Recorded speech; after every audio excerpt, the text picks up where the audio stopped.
Oi, gente, voltando, desculpa. Se vocês soubessem as tentativas que eu já fiz para gravar essa aula, essa já deve ser, sei lá. Então vai ficar assim mesmo, vai ficar fragmentado, como é a nossa realidade.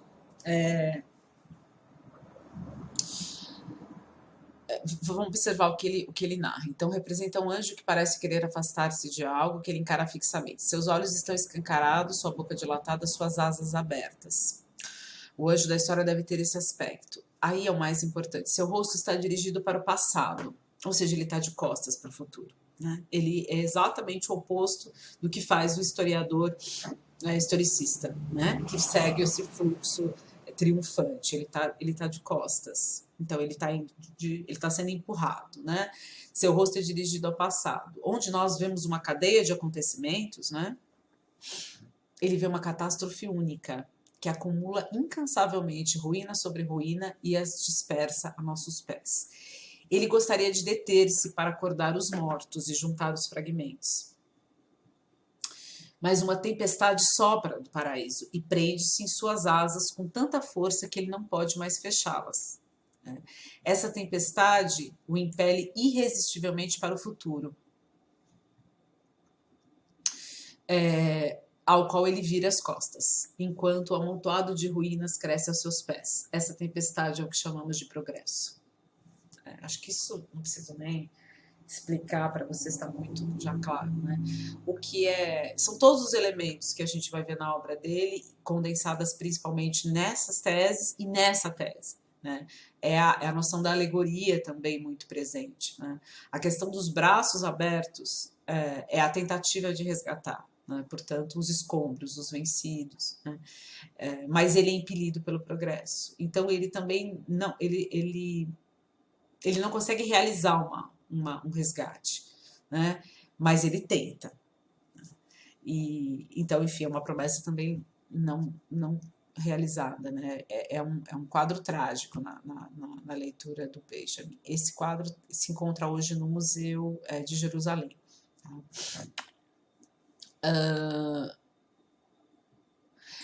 Uma questão importante para nós que esse texto nos coloca, e de uma certa forma a obra do Benjamin de um modo geral, é a questão do discurso, da narração, do discurso histórico, né? Insistindo na ideia de que a história é, antes de tudo, uma narração. Ela não é um registro objetivo dos fatos. A questão é como preservar, portanto, a importância da história como discurso, escapando, né, daquilo que a gente já conversou sobre a ideia da ficção literária, e mais que isso, do relativismo que pode levar ao revisionismo e ao negacionismo. Né? O relativismo na perspectiva de que se é tudo narração, tudo pode ser narrado. Né? E aí o grande estatuto da verdade, como ele ficaria. Né? E eu já tinha mostrado para vocês na primeira aula uma frase do Michel de Certeau que dava um pouco conta disso, dizendo, olha, a história é sempre narração, mas sempre há um nível dos fatos e da realidade, é sempre em cima de fatos. Aí eu lembro que eu sempre falo para vocês o exemplo, né, dos portugueses chegam ao Brasil, à América. Né? Isso é o fato. Eles invadem, ou eles conquistam, ou eles descobrem. Aí é a narração. Né? Acho que esse é um exemplo interessante. Eu trago o Paul Ricoeur, que é o grande filósofo, vamos dizer assim, né? Da memória, né? E que é bem complexo, enfim, mas trago para a gente pensar um pouco mais profundamente, enfim, na proposição dele de um conceito crítico de verdade, tá? Porque, de fato, a nossa grande sempre questão é qual é o estatuto da verdade. Claro que existe um nível da verdade, mas o que é a verdade? Então, ele propõe que a verdade seja tomada sempre criticamente, né?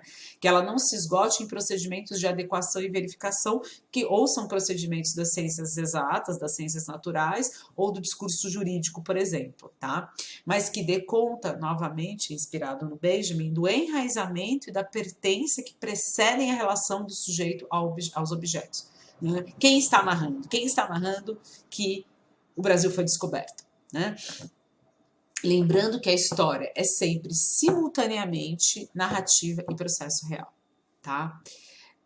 O discurso histórico, portanto, apoiado numa noção de verdade, não como referência descritiva do mundo, e sim como uma reconstrução do passado a partir dos rastros deixados por ele. A noção de rastros é muito importante na obra do Ricoeur, acho que eu não vou dar conta aqui, nem é essa proposta, mas ela tem uma inspiração benjaminiana também naquela visão dos cacos, dos fragmentos, né, dos restos, né, das promessas que não se realizaram, né, daquilo que não foi e que foi sufocado.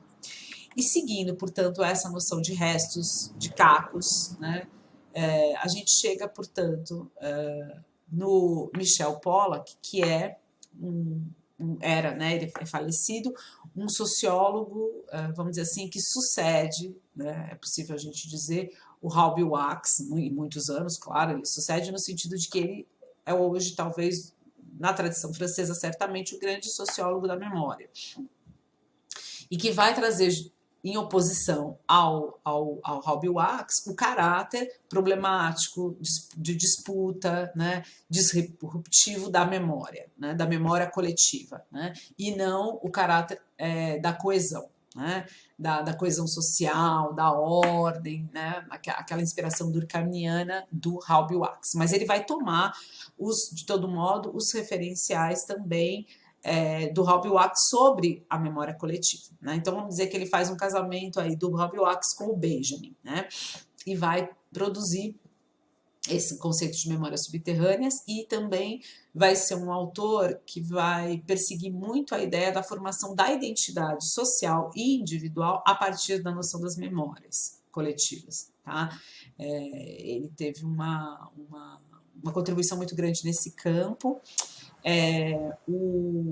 Uma obra dele bem importante, que não tem tradução em português, ela é uma obra que foi produzida a partir da pesquisa dele com mulheres sobreviventes de campos de concentração, tá? Então, produzindo história oral com elas, enfim, trabalho de memória, a partir daí ele produz grandes reflexões, enfim, sobre a memória e a identidade, tá? Ele faleceu muito jovem, infelizmente, e foi orientando do Bourdieu. Então, ele inverte a perspectiva da coesão social, né, que o enquadramento social da memória possui no pensamento de Halby Wachs, para mostrar, na verdade, o caráter opressor dessa memória, problemático e uniformizador, tá? Dessa memória coletiva, né, cuja expressão mais significativa é a memória nacional, mas não a única. Né? A gente tem memórias coletivas opressoras de grupos dominantes, enfim, né? E ele joga a luz, portanto, a essa noção das memórias subterrâneas no seu embate com a memória oficial, tá? Através da história oral, né, que a gente vai falar que é o último tópico da nossa aula, mas depois, em sua opção metodológica pelos excluídos, marginalizados, ou seja, os vencidos na acepção benjaminiana, que essas memórias podem ser reverberadas ou acessadas, né? E elas vêm à tona em momentos de crise, lembrando aí a menção do Benjamin, né? No momento de perigo, né? Elas vêm em momentos de crise e rompem o silêncio e entram em disputa. A ideia do silêncio, do não dito para o Pollack, que é bem importante, e a noção de disputa, tá?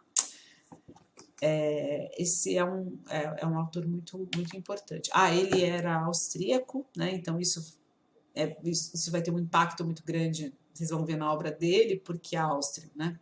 Obviamente, Hitler era austríaco e a Áustria teve uma determinada posição na guerra, e ele nasce depois da guerra, né? Então ele vivencia esses conflitos e depois ele migra para a França. Bom, irrupção, silêncio e revolta, as emergências do não dito, tá? Isso foi um título que eu criei a partir desses 3 exemplos de irrupção, silêncio e revolta. Eu fiquei até de ver se essa palavra irrupção existe, viu? Vocês depois me digam. Eu tomei que ela existe, mas é a ideia do irromper, né? Daquilo que emerge, mas que emerge não de uma maneira tranquila, que rompe, tá? Então ele usa 3 exemplos para a gente entender essas emergências do não dito e dessas memórias subterrâneas. São 3 exemplos históricos situados no século XX. O primeiro é a irrupção da memória proibida clandestina, né, no contexto da União Soviética, da ex-União Soviética, que ela, portanto, é uma memória em cima das proibições, das violências, enfim, né, de toda a opressão que o regime soviético, stalinista, principalmente, promoveu, né, e como essa memória que é guardada, escondida, né, durante muitos e muitos e muitos anos, décadas e décadas e décadas, né, algumas décadas, como ela vai romper, mas aí é interessante, a partir da reforma do Estado, né, a partir do Khrushchev, que sucede ao Stalin, que começa um processo, né, de revisão e de contestação dos feitos do Stalin, né? Começa com algumas destruições de estátuas, de símbolos, depois isso é mais intensificado já nos anos 80 com Gorbachev, né? Então são lembranças proibidas que vão emergir a partir e romper a partir deste movimento, que na verdade acaba sendo um movimento provocado pelo próprio Estado, né? Por um Estado por uma nova gestão do Estado, né? E aí elas emergem com as suas reivindicações. Essas lembranças foram cuidadosamente guardadas, escondidas durante muito tempo, né? Mas elas foram transmitidas principalmente oralmente, né, através das relações familiares, né? Tem um livro, gente, bem interessante, chamado Sussurros, desse tamanho, que é exatamente essas memórias, né? E é sussurros porque é como as pessoas podiam falar, né? Como elas podiam transmitir, portanto, as experiências num regime de terror, né? O segundo exemplo é o silêncio dos deportados, né? 99% judeus, né, que retornaram à Áustria e à Alemanha com o fim da Segunda Guerra, que acho que é um exemplo que ele tinha muito vívido pela história familiar dele. Esses judeus retornam para os seus países, né, eles são sobreviventes do campo de concentração e com tudo isso que implica, né, e num primeiro momento eles chegam em países, né, que foram derrotados e também tiveram muita destruição, e eles encontram dificuldade, né, de colocar as suas dores, as suas lembranças, né, os seus traumas, até porque já havia uma narrativa nacional sendo forjada. E eles, portanto, recolhem em silêncio, ao silêncio, esses traumas, né?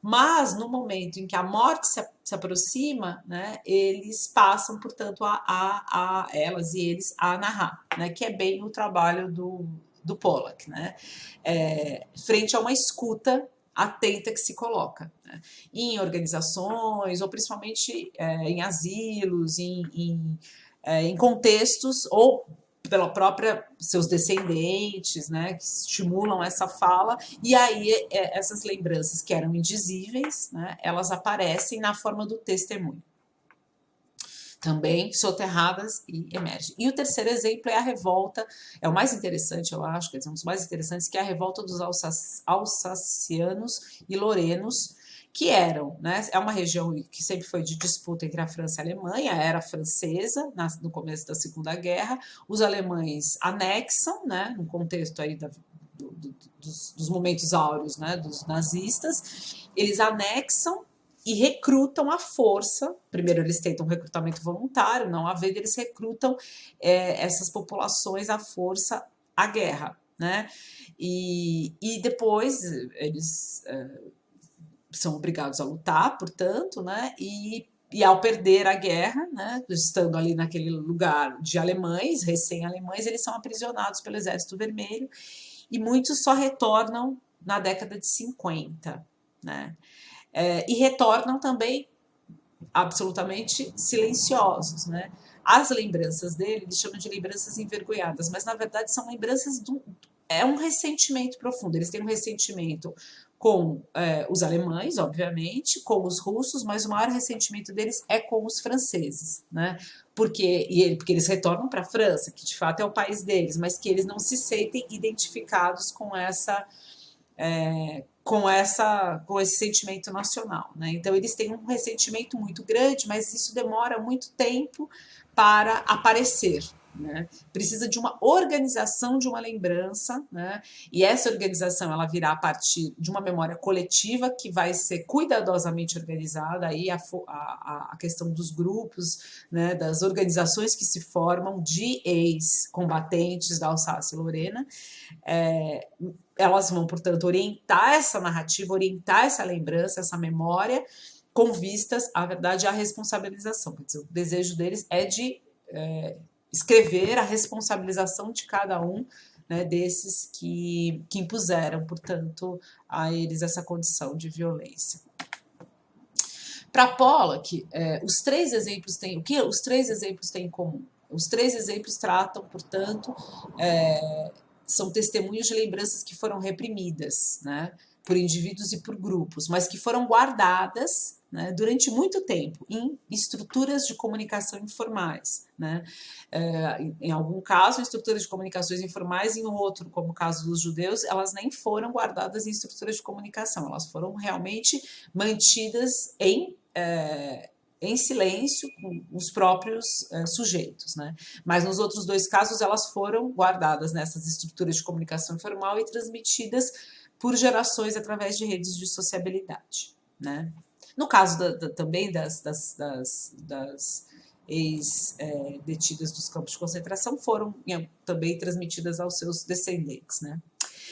Essas memórias soterradas atestam que há zonas de silêncio e do não dito nas lembranças, e que suas fronteiras com o esquecimento são tênues, estão em permanente deslocamento, né? Então, é a interação entre o vivido, o transmitido e o aprendido, né? Nada está jogado ao esquecimento, né? Mas também o esquecimento ele é um perigo iminente, né? E há essas fronteiras que estão sempre sendo deslocadas e tensionadas, tá?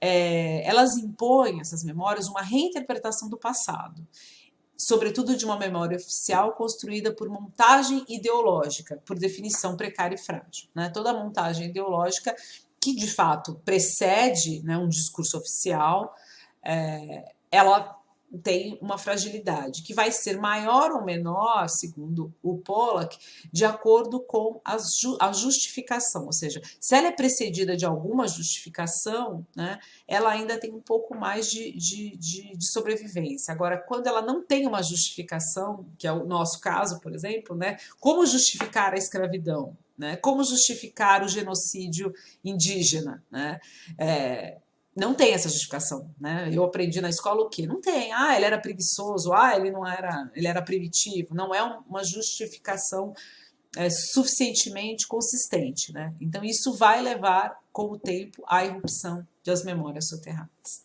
né? É um conceito bem potente.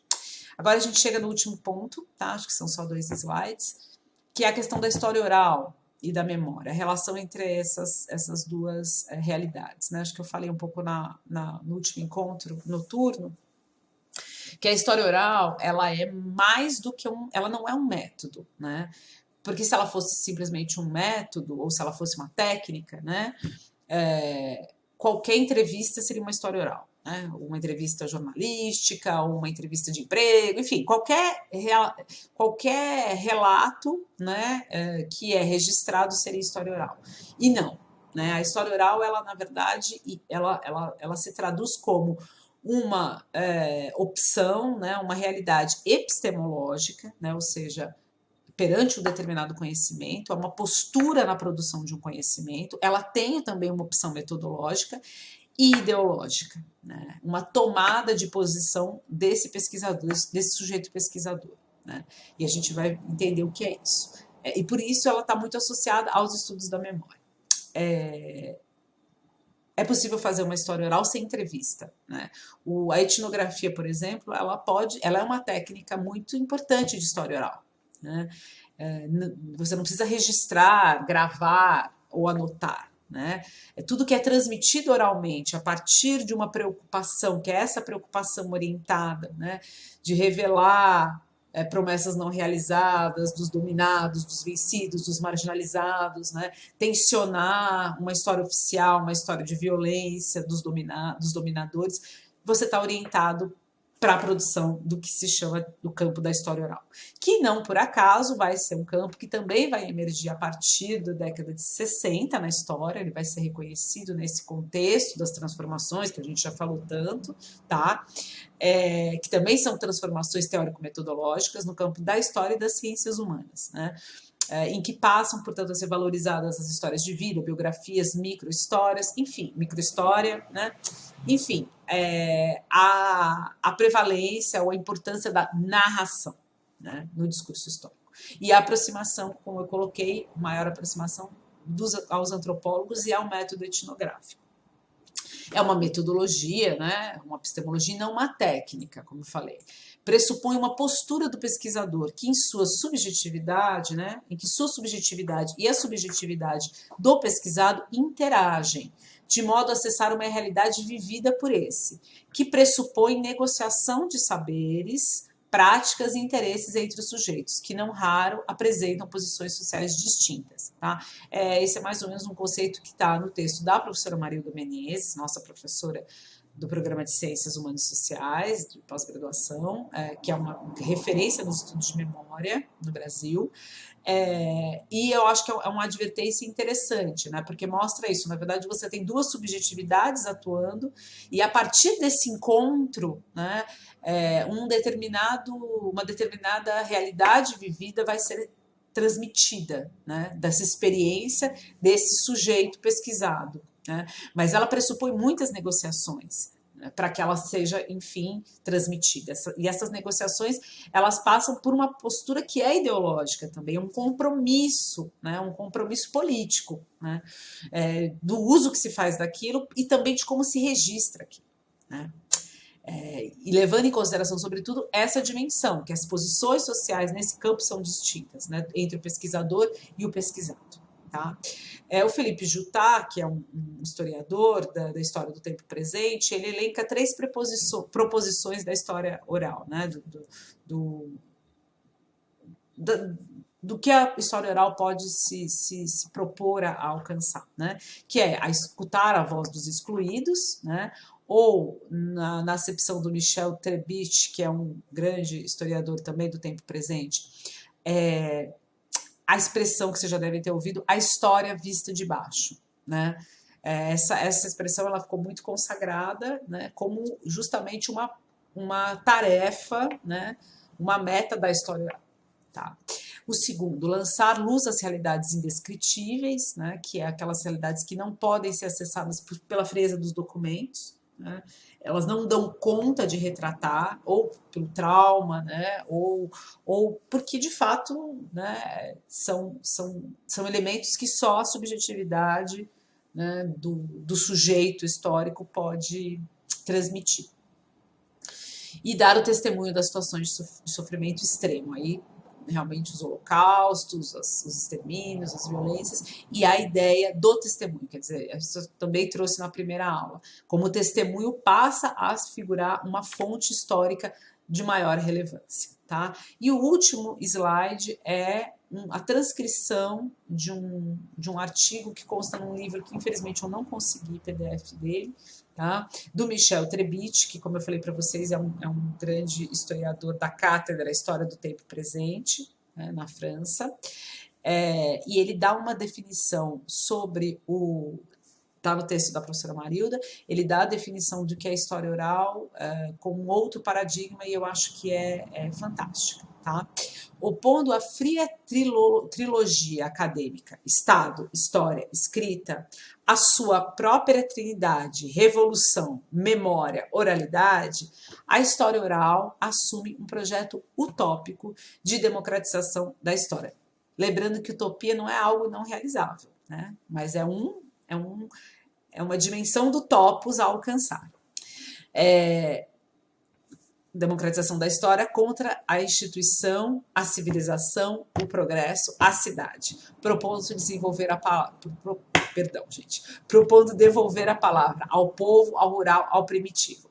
Tem uma romantização aqui que eu já falei para vocês que é muito presente, né, na Europa, nesses estudos na Europa, com essa ideia do camponês, do mundo que se, né, e o primitivo é um termo ruim aí, mas vamos entender que é uma licença poética, tá? De todo modo, opondo essa ideia de progresso e de civilização.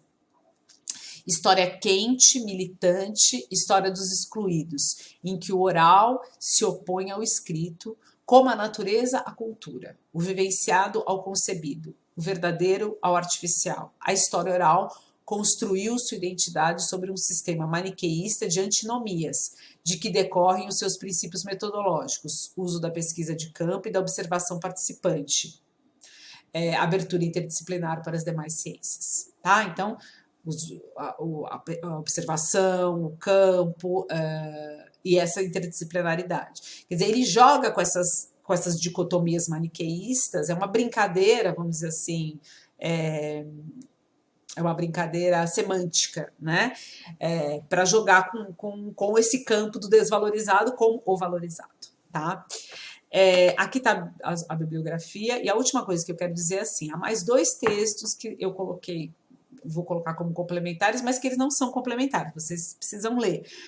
Mas eles são textos que são 2 artigos, um é do nosso querido Ednan, né, que é o nosso monitor da noite, doutorando em Ciências Humanas e Sociais, e o outro é da Eliane Alves, que também que é pós-doutoranda também no programa.